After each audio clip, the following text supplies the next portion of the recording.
Friends, हर हर महादेव। आप भी सोच रहे होंगे कहाँ पहुँच गई हूँ मैं। पहले तो दिल्ली एयरपोर्ट से ही स्टार्ट करते हैं, but let me tell you before starting anything कि आज मेरा ये ब्लॉग शूट करने का बिल्कुल भी मन नहीं था। क्योंकि मैं एकदम इमरजेंसी में, because of some personal reason, मैं एकदम नेपाल निकली, काठमांडू। और इनिशियली अमृतसर एयरपोर्ट पे तो मैंने कुछ शूट नहीं किया। मेरी एयर इंडिया की फ़्लाइट थी, पहले कनेक्टिंग फ़्लाइट थी टू दिल्ली, और दिल्ली से फिर मुझे काठमांडू जाना था। Because of some reasons I was not willing to create this blog today. But then once I reached Delhi and I got a call that everything is fine there, so then I thought चलो थोड़ा बहुत shoot कर लेते हैं, blog बना लेते हैं Delhi airport का और कैसे काठमांडू पहुँचे, and what was the reason, that also I am going to share with you. लेकिन वो सब शेयर मैं करूँगी आपके साथ नेक्स्ट ब्लॉग में। आप मेरी शक्ल देख ही सकते हो, मैं कितनी सुस्ती लग रही हूँ, क्योंकि रात को 2 बजे उठ के मैं भागी हूँ अमृतसर, और बिकॉज ऑफ सम रीजंस जो मैं आपको आगे बताऊंगी, and I will definitely share with you in next vlog कि क्यों जाना पड़ गया एकदम नेपाल मुझे। इस बार ड्यूटी फ्री से भी कोई शॉपिंग नहीं की मैंने, कुछ नहीं लिया, मन ही नहीं कर रहा था कुछ भी करने का। कनेक्टिंग फ़्लाइट थी, तो पहले T3 पे पहले बाहर गई, फिर दोबारा से अंदर आई, और बहुत तेज़ बारिश थी आज, बहुत ही तेज़। एंड थैंकफुली इतनी तेज़ बारिश में भी मेरी फ़्लाइट टाइम पे थी और मैं टाइम पे काठमांडू पहुंच गई, और जो काम मुझे करना था, जिस वजह से मैं गई थी, वो आराम से हो गया।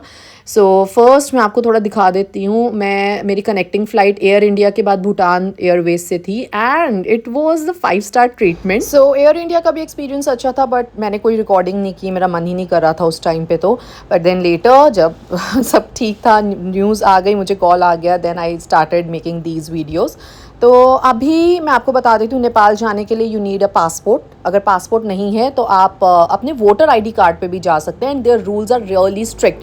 आपको जो नया हमारा वोटर आईडी कार्ड है उसी पे आप जा सकते हैं, and this is the Bhutan Airways now.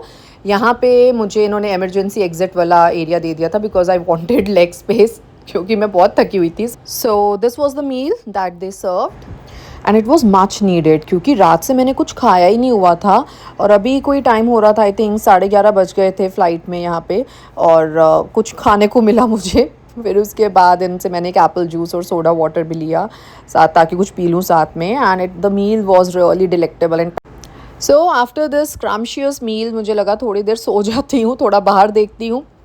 तो छोटा सा नैप लिया, उठी तो देखा काठमांडू पहुंच ही गए थे हम। आई थिंक 1.5 आवर्स की होती है फ़्लाइट, और इनका जो टाइम है वो हमसे 15 मिनट आगे है। तो आप जब यहाँ पहुँचेंगे तो आपके मोबाइल का टाइम ऑटोमेटिकली एडजस्ट हो जाएगा 15 मिनट्स के लिए। एंड एक चीज़ कहूँगी, प्लीज़ लाइक करिए इस वीडियो को, और बाकी वीडियोस को भी कमेंट ज़रूर करिए आपको ये वीडियोस कैसी लगती हैं, and do subscribe my channel, क्योंकि जब तक आप सब्सक्राइब नहीं करेंगे, आपके पास वीडियोस नहीं आएंगी, आप देखेंगे नहीं, तो मुझे भी एक, जिसे कहते हैं ना, बूस्ट नहीं मिलेगा, मैं भी इंस्पायर नहीं होंगी वीडियोस बनाने के लिए। So if you are liking it, so do subscribe, like, share if possible, and comment on my videos. चलिए अब आपको थोड़ा काठमांडू का एयरपोर्ट दिखा देते हैं, यहाँ पे क्या है कैसे है। मैं भी पहली बार आई थी, तो मैंने सोचा आप लोगों को भी दिखा देते हैं। थोड़ा सा मैंने शूट किए थे वीडियोस यहाँ के छोटे छोटे, and I just explain you कि यहाँ पे क्या क्या है और कैसा है। एक चीज़ बहुत ख़ास थी कि ये बहुत ही छोटा था।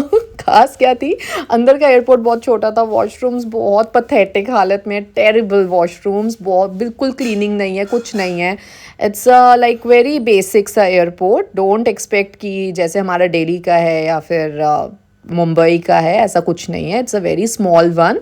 हाँ, क्लीनलीनेस थी, बट वॉशरूम्स में नहीं। वॉशरूम्स तो बहुत ही like, it was feeling like पुराने ज़माने के वॉशरूम्स में हम आ गए हैं।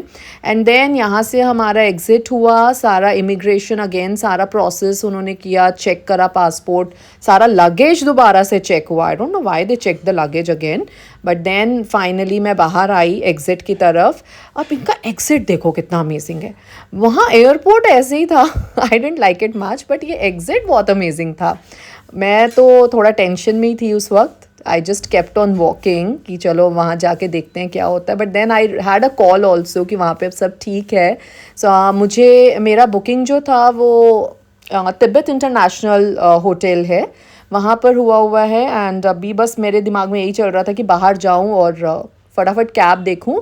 One more thing that I would like to tell you is, यहाँ पे हमारा इंडियन करेंसी चलता है, ऑल्दो मुझे कुछ लोगों ने बोला था इनिशियली कि 500 के जो नोट्स हैं वो एक्सेप्टेड नहीं होते, यू हैव टू टेक 100 और 200 rupee note, but then 500 notes are also accepted here. मैंने ड्राइवर्स को और cab driver everyone I gave them 500 rupee, और जहाँ भी मैंने कुछ लिया खाया पिया I gave 500 rupee note only, so they accepted it.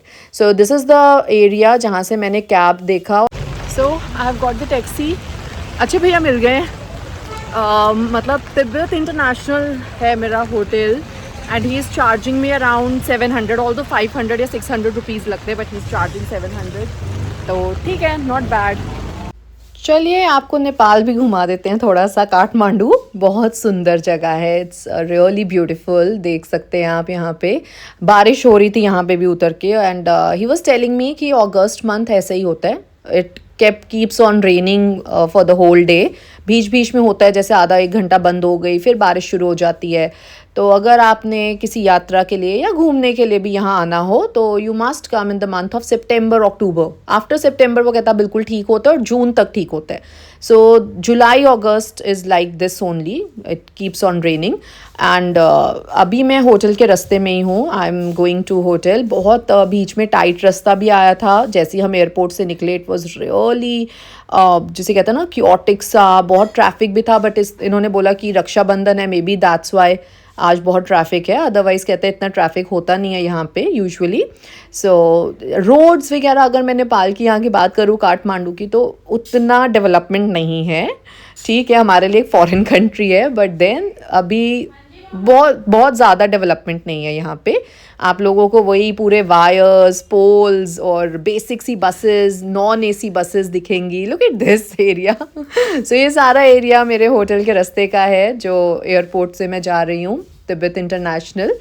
And ये कुछ कॉम्प्लेक्स बने हुए हैं।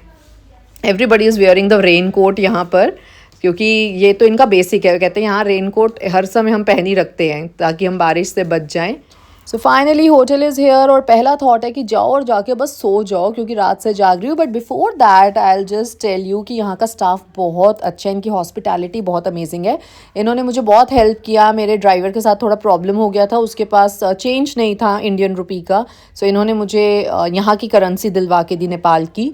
और उसके बाद बस चेक इन फॉर्मेलिटीज़, सो गए, और अब उठ के यहाँ रूफ टॉप पे आ गए इवनिंग में। और आप देखिए यहाँ का व्यू, ये होटल तो मस्ट विजिट है। आप नेक्स्ट टाइम जब भी नेपाल आए काठमांडू, तो आप तिब्बत इंटरनेशनल में एक बार ज़रूर आना। अगर चेक इन नहीं करना, यहाँ पे रूफ टॉप पे कुछ लंच वगैरह करने ज़रूर आना।